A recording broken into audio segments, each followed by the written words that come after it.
Hello students, हमने कल जाना था use of have and has in conversation. आज हम जानेंगे use of had in conversation. Correct?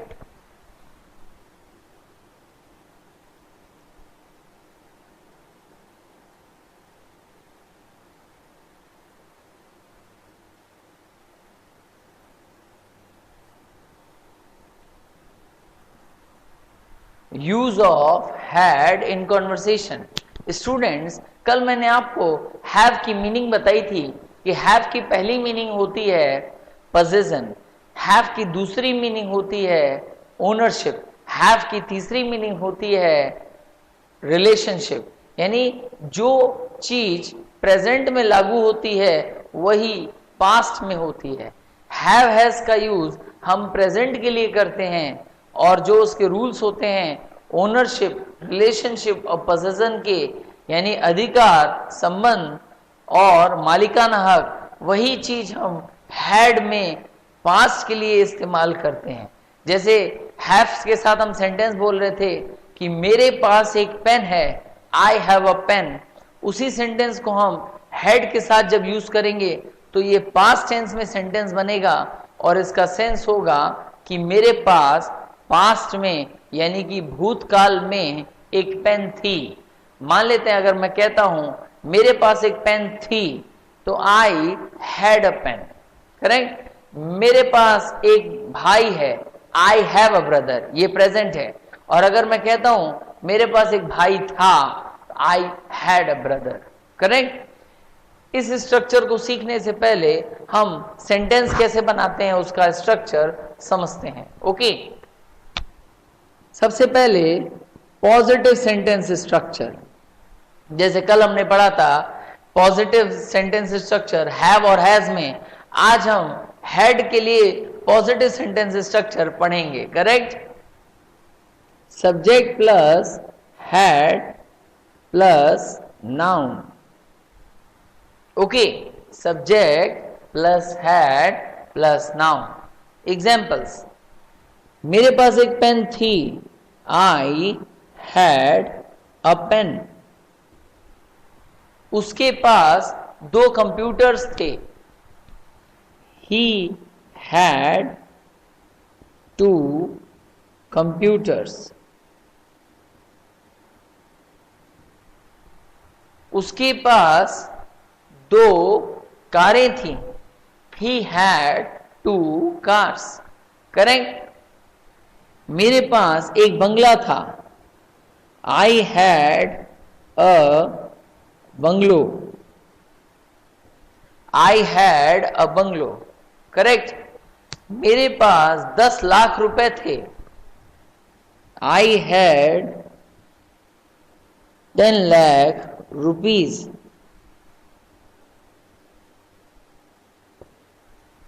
I had 10 lakh rupees. उसके पास आत्मविश्वास था, शी हैड कॉन्फिडेंस। उसके पास एक समझदार बेटा था,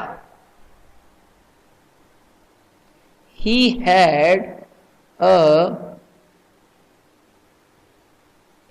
had an intelligent son। इसमें इंटेलिजेंट वर्ड हमारा एडजेक्टिव है और सन नाउन है। करेक्ट? इसी तरह से हम जैसे पॉजिटिव सेंटेंस स्ट्रक्चर में हमने सेंटेंस बनाए हैं, इसी से हम नेगेटिव सेंटेंस भी बना सकते हैं। हाँ, हमें स्ट्रक्चर में थोड़ा बदलाव करना पड़ेगा। हमारा स्ट्रक्चर होगा subject plus had plus not plus noun. Okay, अब हम उसको देखते हैं।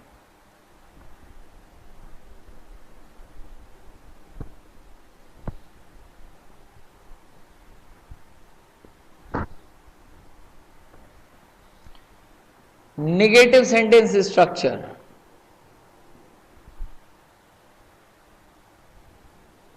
Subject plus had plus not plus noun. उसके पास एक पेन नहीं थी। He had no pen। ये पहला नेगेटिव सेंटेंस है। दूसरा, he had not any pen।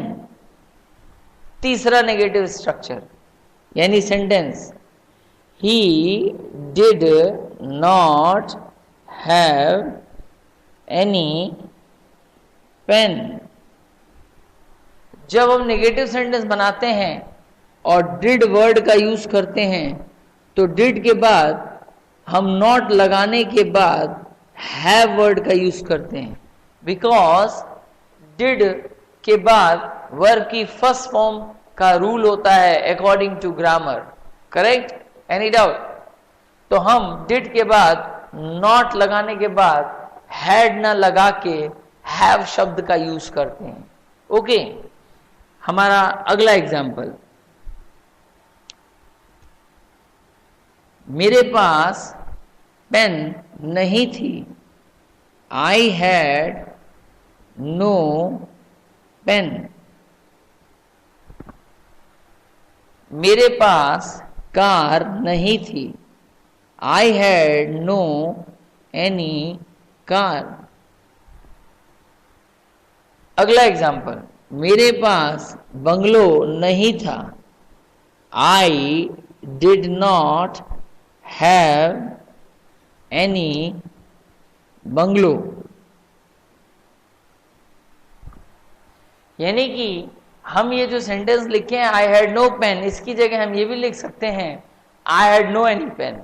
हमने जो ये सेकंड सेंटेंस लिखा I had no any pen, इसकी जगह हम ये भी लिख सकते हैं आई हैड नो पेन। हमने जो ये तीसरा स्ट्रक्चर लिखा आई did not have any bungalow, इसकी जगह हम ये भी लिख सकते हैं आई हैड नो बंगलो। और हम ये भी लिख सकते हैं I had no any bungalow. Correct? इसी स्ट्रक्चर के बाद अब हमारा जो तीसरा स्ट्रक्चर आता है दैट इज इंटरोगेटिव स्ट्रक्चर। अब हम वो सीखेंगे।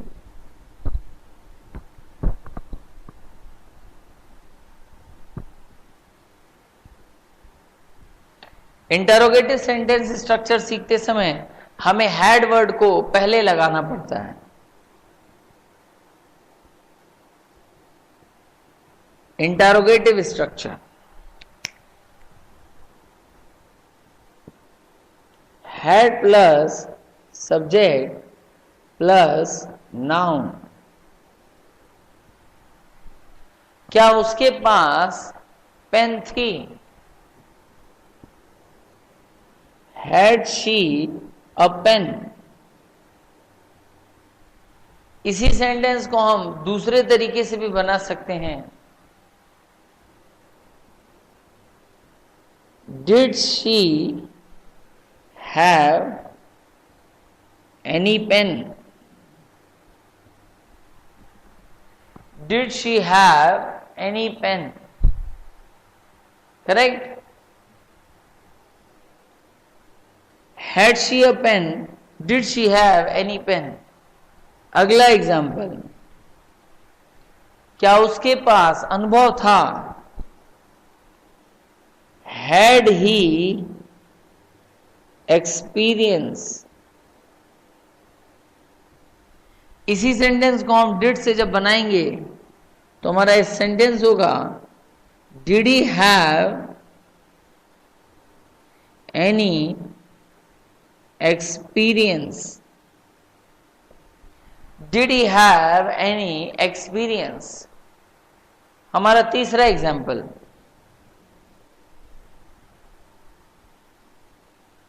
क्या उसके पास आत्मविश्वास था? Had he confidence? Had he confidence? Did he have any confidence?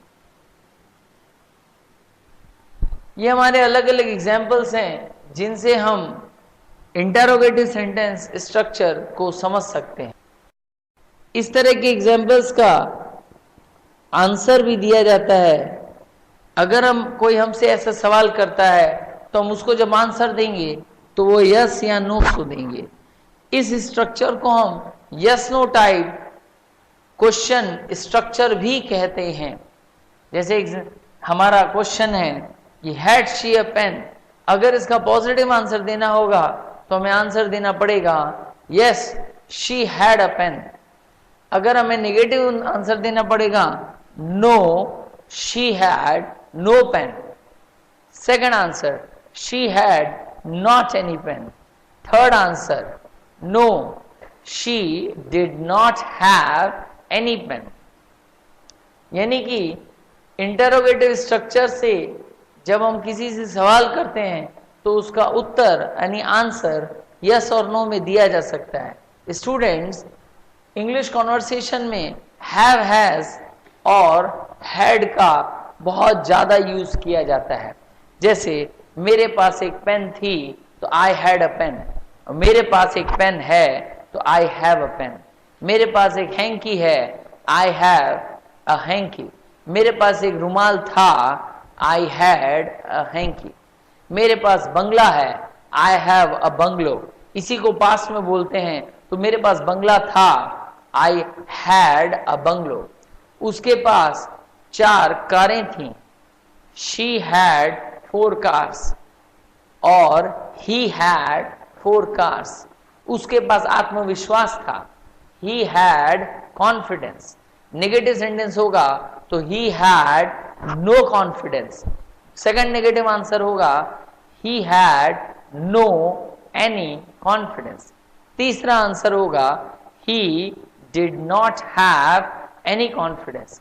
Students, दैनिक लाइफ में यानी डेली लाइफ में इस तरह के सेंटेंस स्ट्रक्चर का बहुत ज्यादा यूज होता है। छोटी छोटी बातें बताने के लिए हम हैव, हैज और हैड स्ट्रक्चर का बहुत ज्यादा यूज करते हैं।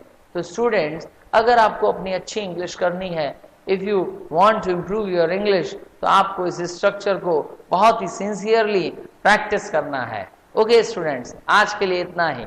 Thank you, thanks a lot.